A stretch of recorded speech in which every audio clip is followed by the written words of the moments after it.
پاکستان میں یہ سوچ بہت ہی روٹڈ پائی جاتی ہے کہ امریکہ ہماری گورنمنٹ پالیسیز اور معیشت کو ڈائریکٹلی یا انڈائریکٹلی کنٹرول کرتا ہے، اور پاکستان کے علاوہ بہت سارے ملکوں میں یہ سوچ پائی جاتی ہے کہ امریکہ کا ہاتھ بہت سارے ملکوں کی معیشتوں اور گورنمنٹس کو ٹاپل کرنے کے پیچھے رہا ہے۔ تو آج ہم یہ جاننے کی کوشش کریں گے کہ امریکہ آخر اتنی بڑی پاور بنا کیسے، اور یہ سمجھنے کے لیے ہمیں ہسٹری کے پیچھے جانا پڑے گا۔ آج سے تقریباً 800 سال پیچھے چلتے ہیں۔ 1453 میں جب سلطان محمد فاتح نے قسطنطنیہ فتح کیا تو یورپینز کی آخری سانسیں لیتی ہوئی طاقت بھی ختم ہو گئی۔ عیسائیوں کے لیے قسطنطنیہ کی ایک مذہبی اہمیت تھی، لیکن اس مذہبی اہمیت کے علاوہ قسطنطنیہ کی ایک بہت بڑی اہمیت تھی۔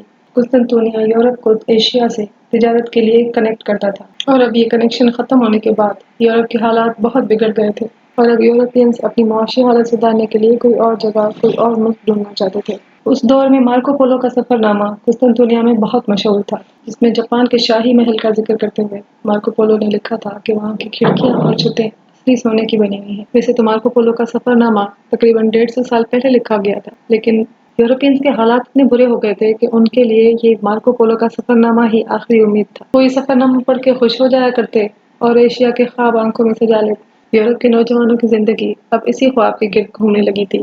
وہ دن رات بس یہی سوچتے رہتے کہ وہ کسی طرح ایشیا پہنچ جائے اور مارکو پولو کے سفر نامے میں لکھی ہوئی دولت کسی طرح حاصل کر لے۔ لیکن اب مسئلہ یہ تھا کہ یورپ سے ایشیا جانے کا ہر رستہ مسلمانوں نے بند کر رکھا تھا۔ ایسے میں اٹلی کے ایک نوجوان کرسٹوفر کولمبس نے یہ دعویٰ کیا کہ اسے ایشیا پہنچنے کا سب سے مختصر راستہ معلوم ہے، جو کہ مسلمانوں کی کسی بھی ریاست سے ہوتا ہوا نہیں جاتا۔ کولمبس نے کسی طرح اسپین کی ملکہ کو چین کی دولت کی کہانیاں اور اپنی تجربہ کاری کی کہانیاں سنا کر مالی مدد لینے پہ راضی کر لیا۔ اب کولمبس ایشیا کے لیے نکل تو پڑا، لیکن وہ راستہ بھول گیا اور اس کا جہاز امریکہ کے ساحلوں سے ٹکرا گیا۔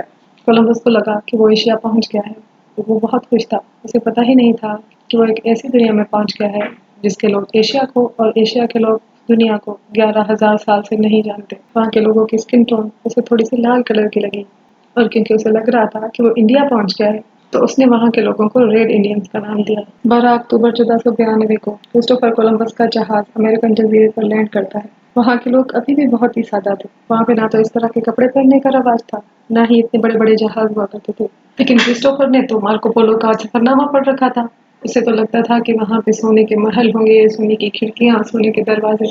اب وہ یہ سب دیکھ کر حیران رہ گیا، اور اسے سمجھ نہیں آ رہا تھا کہ وہ اسپین کی ملکہ سے جس سونے کا وعدہ کر کے آیا ہے وہ اسے کیسے دے گا۔ اسی سونے کے چکر میں کولمبس نے نیٹو امریکنز کا بہت ہی برا حال کیا، جس کو آج کی تاریخ میں امریکن ہولوکاسٹ بھی کہا جاتا ہے۔ اس ہولوکاسٹ میں نیٹو امریکنز کی نسل کشی کر دی گئی۔ امریکہ دریافت ہو تو گیا، اور کیونکہ وہاں کے لوگ یورپ اور ایشیا کے لوگوں سے بہت ہی زیادہ تھے، اسپین نے جب امریکہ پہ حملہ کیا تو وہاں پہ اسپینش لوگوں کی وجہ سے چکن پاکس اور بہت ساری ایسی بیماریاں پھیل گئی جن کے لیے وہاں کے لوگ امیون نہیں تھے۔ بہت سارے لوگ اس چکن پاکس کی وجہ سے مارے گئے، اور بہتوں کو اسپینش فوج نے مار ڈالا، اور اس طرح امریکہ کا بہت بڑا حصہ اسپین کے قبضے میں چلا گیا۔ اسپین کے بعد پرتگال بھی امریکہ کے کچھ حصے پہ قبضہ آور ہو گیا۔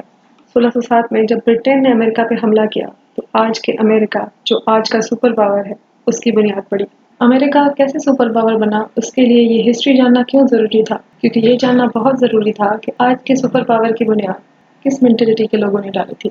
تو آنے والی ویڈیو میں ہم دیکھیں گے کہ وہ برطانیہ کے جہاز آج کے امریکہ کی بنیاد کیسے ڈالتے ہیں۔